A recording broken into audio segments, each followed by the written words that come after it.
Hi guys! So kakatapos lang umulan at ayan, tingnan nyo, parang lumalabas na naman yung sunlight. Kanina mainit sobra tapos biglang umulan. Ayan, basang-basa yung ating mga succulents. Ayan guys, so tingnan nyo. Oh, doon nga guys, tingnan nyo. Ayan. So papasok tayo at titingnan natin itong ating mga succulents dito. Ito kulubot na to guys, oh. Yan, ngayon hindi na, oh. Nilabas ko siya dito. Katabi niya si koala. Yan, si koala. Yung mga namatay to na stem dun sa koala natin na pot. Tinabi ko lang dyan. So, ayan. Okay naman. Ito guys, so tingnan nyo. Ay, busog na busog to, oh.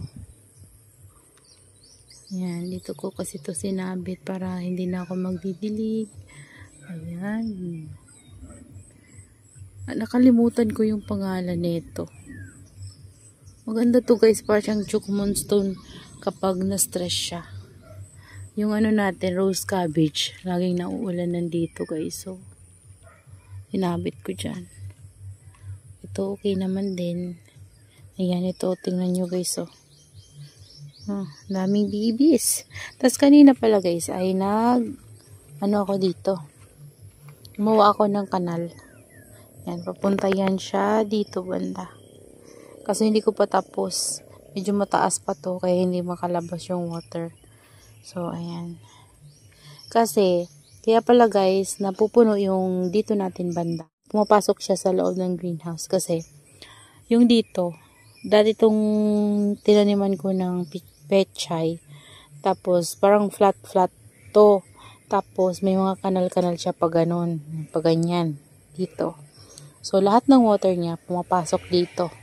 So, dahil hindi natin nalagyan siya ng kanal dyan. So, ngayon nilagyan ko na para hindi papasok yung tubig dito, guys.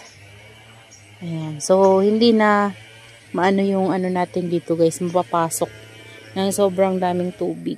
Ayan. Kasi hindi naman to pantay. Hindi ko naman to kasi, guys, na pantay yung mga lupa nito. Medyo may pabuhol-buhol siya. Kasi nga, hanggang dito yung taniman ko ng pechay nun. Tapos may strawberry. Ayan. So far, so good. Ilang araw na silang laging naulan nandito guys. Ay, okay naman sila. Ayan. Pasok tayo. Tingnan natin sila.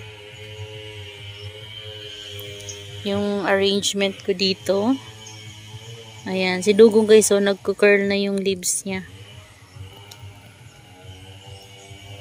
Dito yung ano natin, mga lovely rose. Okay naman siya guys. Ayan. Medyo may nag-ano nga lang ditong leaves. Dito kasi na side, hindi siya mainitan. So, kailangan ikutin siya. Ikutin ko nga yan mamaya. Ayan, kakaripat ko lang yan guys. Naulan na. Ito naman, forward natin. Para mainitan. Ayan. Sobrang basa sila guys, oh. Ayan. Namamalat siya. Laging nababasa guys, namamalat yung dahon, oh. Ayan. Nakalbo yan guys, kasi lagi ko yung pinupugutan. Ayan, yun din yung ating lactea. Okay naman sila guys. Ayan, oh. Yung Oreo natin, umiinit na. Ayan, Oreo natin. Ayan. Tapos dito, nako. Tingnan nyo guys, oh, yung napapatungan ko. Talagang babad sila sa tubig, ah. Yan, oh. Grabe. Kailangan siguro itong nandito natin guys ay pataasan ko yung lupa. Lagyan ng buhangin siguro. Ako, maghahakot na naman ako nito. Dami nating hahakutin. Nilabas ko pa naman na dito lahat guys na ilalagay ko sa rain or shine. Yan. So far guys, okay naman sila. Oh. Yan, mga propagations natin. Ayan, yan, oh. Choco moonstone. Si Milako, si ghost plant, ayan si koala. Ayan.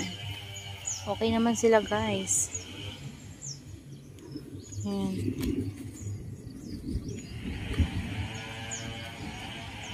Ito pala guys, so nilipat ko dito kahapon. Ayan. This one. Tapos si autumn flame ko, nilagay ko dyan. May palaka. Weird. Ayan. Ito, okay naman siya. Pero parang nasusobrahan na sa water guys. So, si Solomon. Kasi si Solomon ay, yung leaves siya guys ay mataba.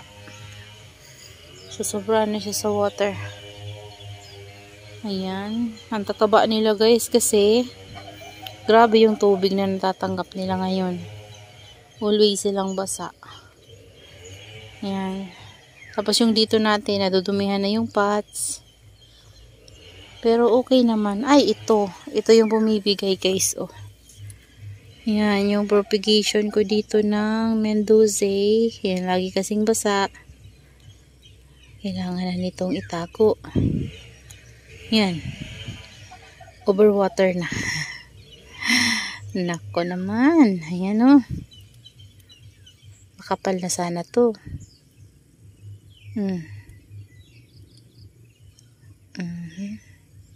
Sayang guys. Ang kapal na niya sana.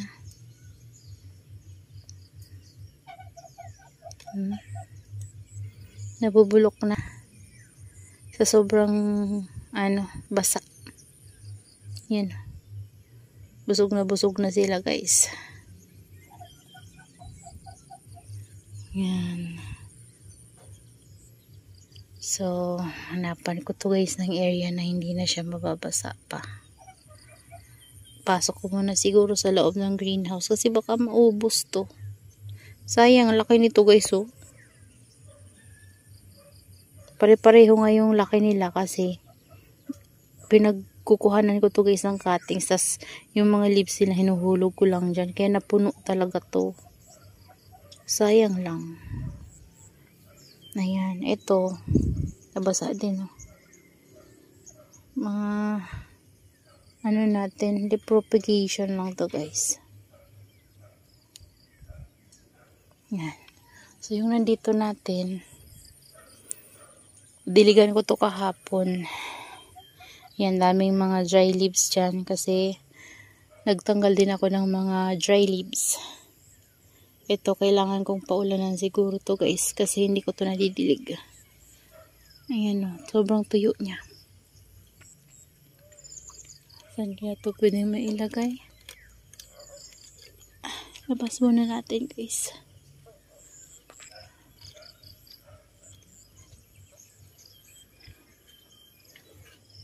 Walang malagyan guys. Ito na lang muna siya. Buhusan ko na lang nga ng tubig mamaya. Ayan. Ito pala ilalabas ko siya. Ayan. Lalabas ko to. Ayan na guys. Nailabas natin. Para ma-maintain natin yung drops. Ayan.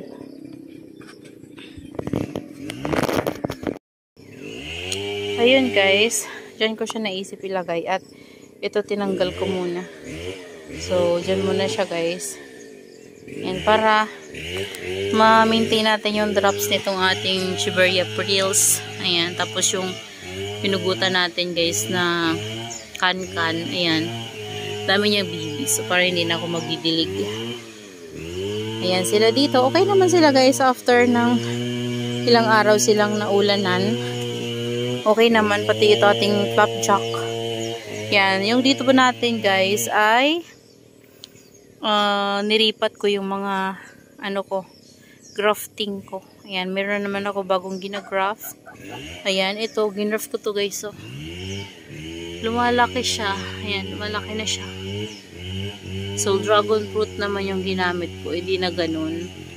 Kasi parang mas maganda yung ganito. Mas lumalaki sila. Ayan.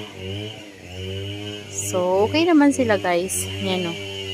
Yun nga lang talagang nadudumihan yung mga pots nila. Hindi maiwasan kasi napapasok talaga sila ng tubig. Ayan.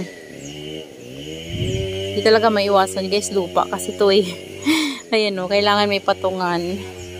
So, yung banig na yan guys, na ginamit ko, yung dati pa namin na banig yan na hindi naman na nagagamit. So, nilagay ko na lang dyan para mapagpatungan sa kanila. Ayan. So, yun lang guys. That's all for today's video. Yan, I hope you enjoy watching. And see you on my next vlog. Happy gardening everyone. Bye!